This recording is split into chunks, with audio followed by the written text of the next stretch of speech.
nation as Ijaw youth resume a long-abandoned agitation seeking exit from Nigeria. The Ijaw ethnic nationality has joined the League of Nigerian ethnic groups clamoring for self-determination. The NigerGuru.com TNG reports this is coming barely 48 hours after those clamoring for Ibom Republic made a representation to the United Nations. Giving a teeth to bite and back for the movement of actualizing Ijaw Republic is the president of Ijaw National Congress (INC), Professor Benjamin Okaba.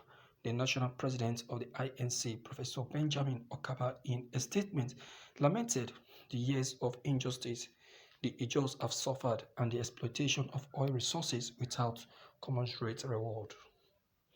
He said the country hinged on forced unity has appeared to outlive its usefulness, noting that the Ijaws are willing to live as a distinct republic, not as a part of any other secessionist agenda.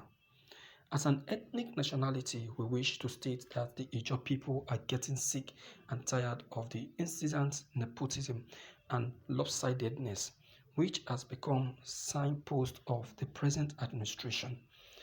We are indeed tired of the continued exploitation of oil and gas resources without commensurate remediation and reward. We find it appealing that because of our revenue endowment, the federal government has continued to expropriate our right to legitimate ownership and control of our oil and gas resources through obnoxious status. Yet, gold and other mineral resources discovered in Zamfara and other states are allowed to be freely exploited by the owner state. When shall this double standard end? Professor Kaba said in a statement. The INC president also decried that some ethnic groups in Nigeria are treated as more equal than others, saying Boko people in the north are treated with levity, while other ethnic groups are ill-treated and dehumanized. He said, we also find it extremely unacceptable that in a country where we all are supposed to be equal, some persons are being treated as more equal than others.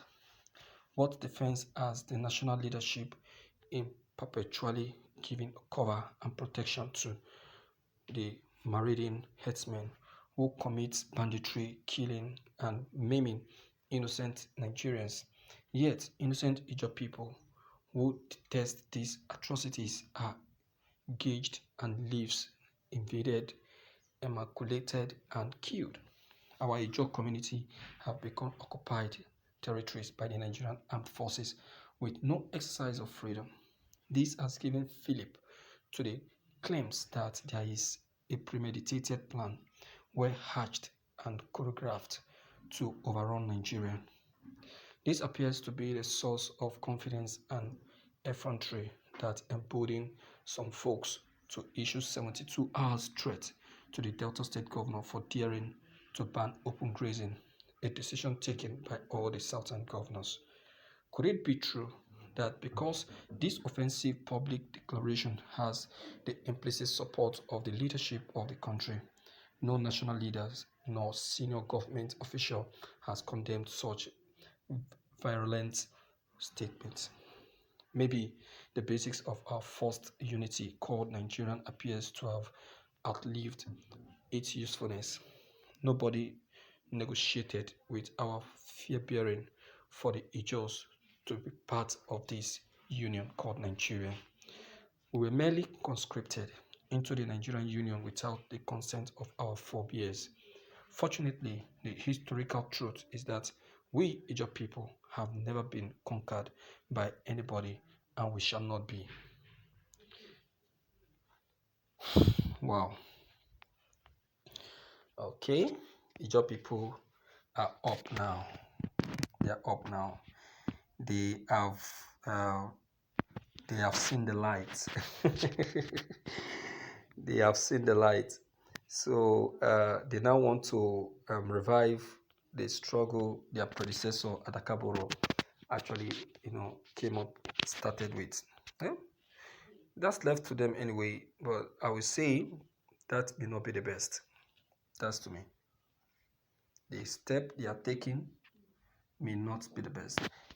I support them in the area of frowning at the attitude the federal government are putting up, denying them of their rights. Being an oil producing state, they are being denied of so many rights, opportunities, you know, extorting and extracting their resources, using it to enrich themselves without giving them reasonable percentage, and also giving opportunity to other states to manage their own resources while using the state's resources to furnish the country. Is crazy. I support them on that action. I support them for taking action on that. It's worth being angry of.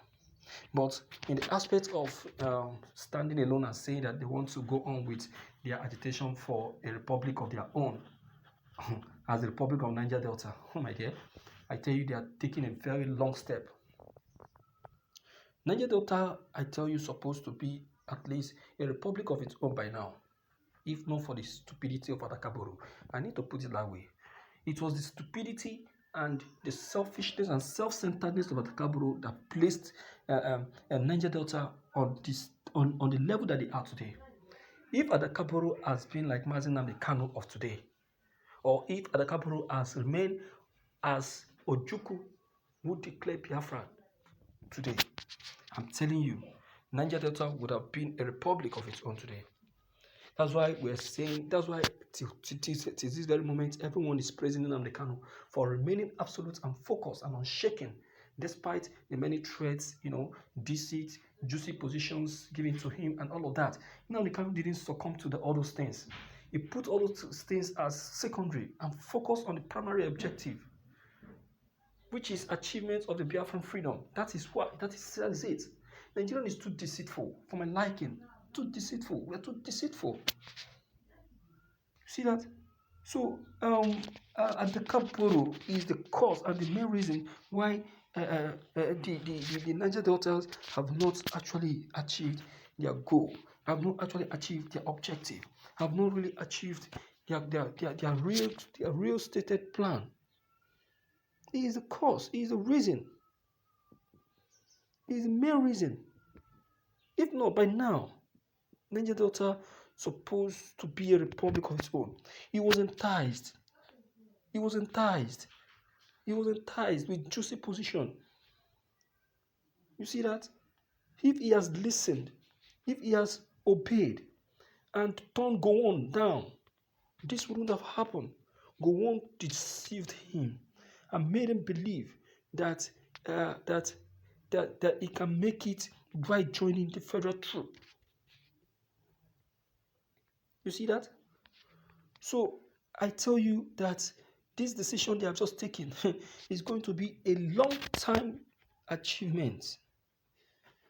It's going to be a long-time achievement. What Nnamdi Kanu has just done is the best by inculcating them into the Biafra map. That is the best. But they will not hear. They will not hear. They think that they are doing the right thing. Okay, let's see how fast that is going to be. Let's see how fast that is going to be. Let's see how possible that is going to be. Because when you're telling a child to listen, you will not listen. You don't listen. You don't listen. Look at all that is happening now. Look at all that is going on now. Is this something that we're supposed to be seconding on? How long are they going to stay on this pursuit? Or do they think that Nigeria will be so stupid to let them go? So, my dear viewers, still on this issue, please don't forget to leave your comments on this very channel. If you're new, click on the red subscribe button as well as bell button to receive more updates. But if you're not new, locate the comment section, leave your comments so that we'll be updated each time we upload any new videos. Thank you.